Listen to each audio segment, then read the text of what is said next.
By now, most everyone agrees that the attack on Israel that took place on October 7th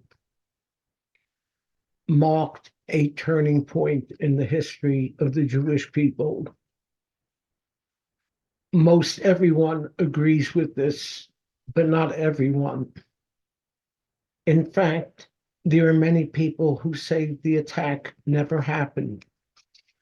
I quote from a report published by the Anti-Defamation League. Some claim the events of October 7th never took place or that Israel was the one largely responsible for the massacres. Queens College Muslim Student Association alleges, and I quote, zero evidence that Palestinians deliberately killed women and children. Political scientist Norman Finkelstein dismisses the notion of underground tunnels dug underneath Gaza's main hospitals. The Gray Zone news editor Max Blumenthal dismissed evidence of weapons found in Gaza's main hospital as possibly planted and inconsequential. In a now deleted social media post, the Palestinian Foreign Ministry alleged that the Israeli army was responsible for the death of hundreds of partygoers on October 7th near Kibbutz Re'im. How is it possible for people to believe that? Or do they really believe it? Perhaps the answer is found in this morning's Torah portion, which begins the story of the Jewish enslavement in Egypt. You know, there's a famous river in Egypt.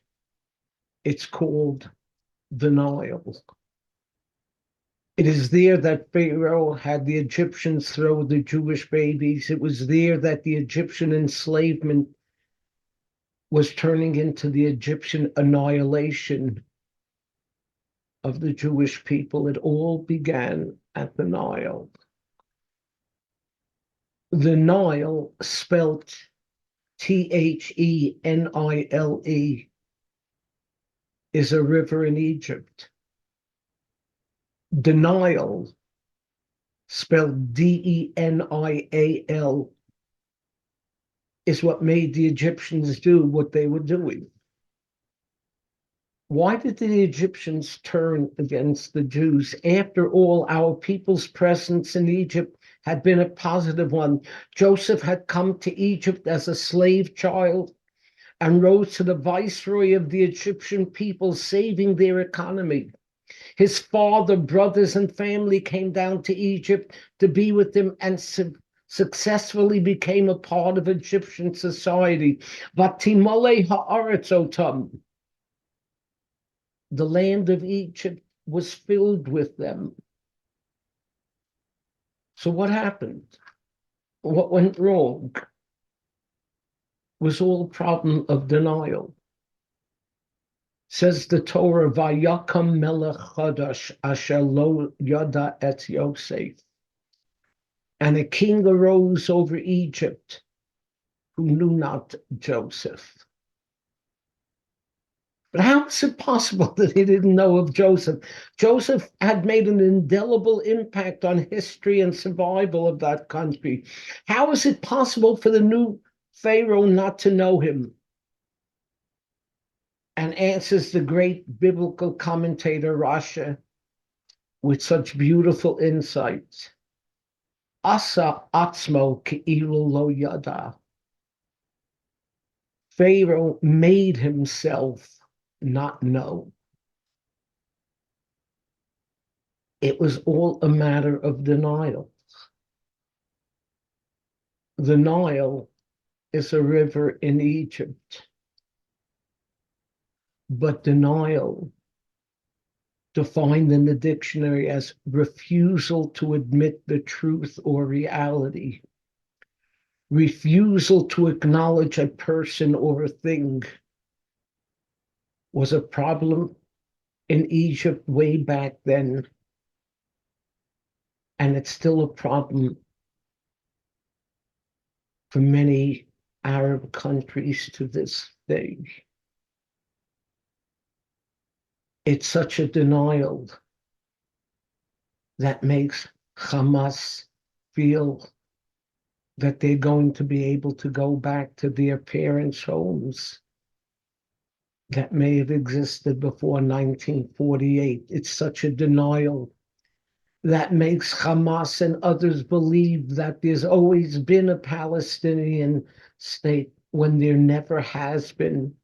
It's a denial that allows some Arab countries not to have the state of Israel on their maps, or for Yasser Arafat to boldly declare that there was no temple in Jerusalem, or Mahmoud Abbas, the leader of the PA, to write a thesis that the Holocaust never happened.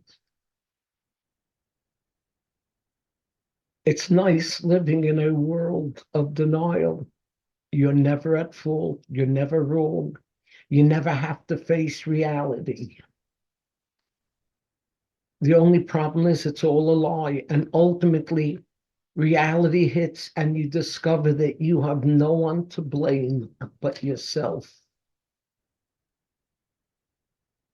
Denial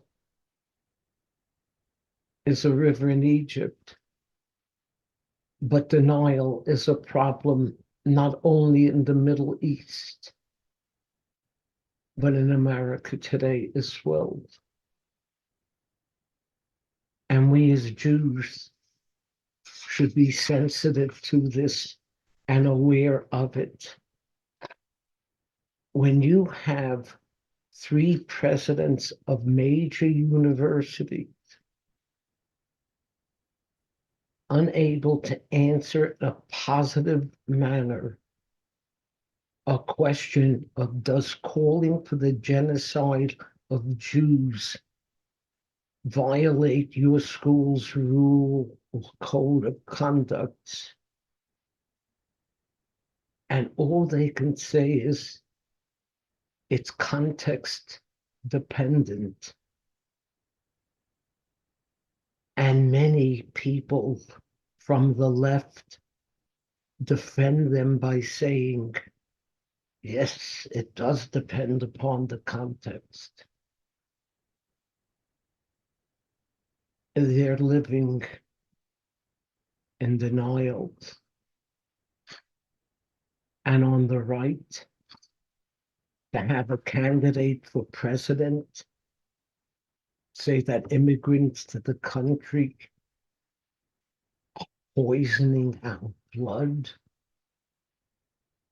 or to refer to people as vermin, and for his defenders to say, well, he doesn't really mean it. That's denial. And that's dangerous. And we as Jews who have been victims of denial, beginning with Pharaoh down to the present day, should take this lesson to heart. George Orwell said it so perfectly. To see what is in front of one's nose needs a constant struggle. We are in that struggle. We have to set the example. Shabbat Shalom.